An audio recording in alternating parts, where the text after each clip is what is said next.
Hello and welcome to another edition of ChinnyVision. This time we're looking at the Commodore Amiga's answer to Sonic, Oscar.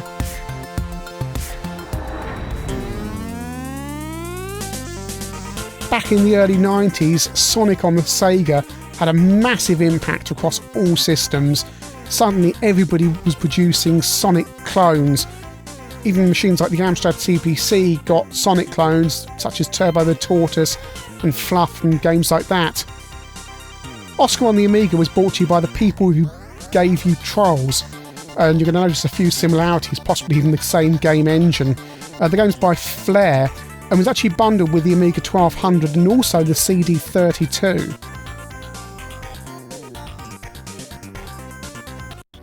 The game's set in a film studios, hence all these film cans, motifs. There's a slight loading time here before we start the opening section of the game. You notice this is actually a bit like Krusty's Funhouse, where you can run around between the different game levels and select whichever one you want to start in. Some of them are locked. You can only unlock them by completing some of the initial levels.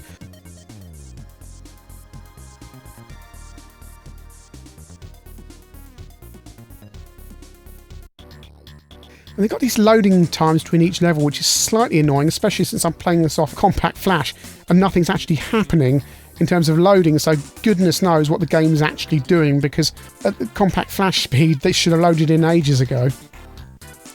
This is the cartoon level, inverted commas.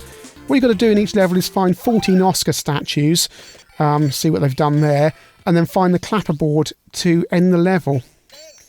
Oscar has a different costume for each level, which is quite a nice touch, and you can see some really nice graphics here, really colourful, making full use of the Amiga 1200's 256 colour palette. The main character is slightly difficult to control. I'm just trying to get the hang of this here. And if you thought it was jump once on top of a baddie to kill them, you're in for a big surprise. You've got to jump on them 3 times to kill them. Who thought of that? It's absolutely insane. 3 times? What kind of game makes you jump on a baddie 3 times to kill it? Who thought of this? Because frankly, it's a completely bonkers idea. Once is perfectly enough. And this pretty much sums up Oscar. It's frustrating and quite clumsily designed. There's no music during the gameplay, which came as a surprise to me because I first played this on the CD32. And the CD32 has a really nice soundtrack that plays off of CD, but on the A1200 here, no music at all. And we're on to the, this is on the prehistoric level actually. And you'll begin to notice a common theme here with these beautifully coloured backgrounds. That you've got so many colours on screen here that things start to get lost. And this is evident in some of the later levels. Now there is one solution to the having to jump on baddies' heads 3 times to kill them thing. And that's to find Oscar's yo-yo. As you saw on the title screen, he's got a yo-yo there and also on the cover. The yo-yo is hidden in each level and you have to find it. And I've got to say, having played this game quite a bit, it's no mean feat to find the yo-yo on each level. Once you've found the yo-yo, you can do all sorts of interesting things with it. You can kill baddies with 1 hit. You can also use the yo-yo to swing around, which I think again was a mechanic from Trolls. The problem is though, it's incredibly difficult to find the yo-yo on each level. I used to have this game on the CD32. And I have to say, playing it again all these years later, I couldn't remember all the positions, and neither could I find many of them either. Annoyingly, you also can't complete some of the levels without having found the yo-yo, because you use the yo-yo to smash through blocks to previously inaccessible parts of the level. So if you're having problems finding it, basically, you can't complete the game. The inertia on the main character is slightly odd, and it's just so... When you play Sonic, it's so perfect, and yet Oscar's just frustrating.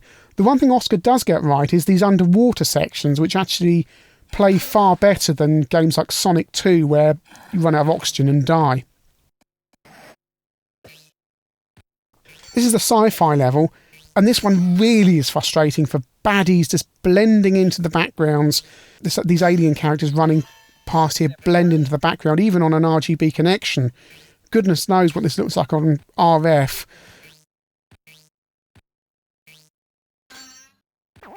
But there's also smaller baddies on this level that that little baddie there, as you can see, you can't see it. You just cannot see it.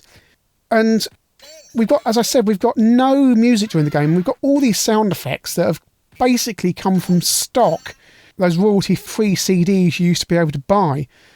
And they're just, the sound design is, initially you think, wow, this is quite nice. And then you realise the sound design is just incredibly frustrating, and it's all been taken from stock CDs. On the war level here, and it's got these black and white graphics, and actually makes it easier to see certainly your character against the background, although everything else is black and white, so everything still blends in. This game is a complete and utter mess. It looks nice. It's like having a big ice cream sundae at a restaurant. It comes to the table, you look at it and think, oh, this looks wonderful, and then you start to eat it, and you suddenly just realise it's incredibly sickly and samey, and it was an incredibly bad idea to start eating it, and you certainly regret it afterwards. Oscar is just like that. Oscar is a Sonic clone, and it's basically a reskinned version of Trolls. It's easy to look at this game and think that from the graphics alone, it's a good game, but actually it isn't. It doesn't play as well as Sonic. Overall, what Oscar is, and not just graphically here, is a bit of a mess.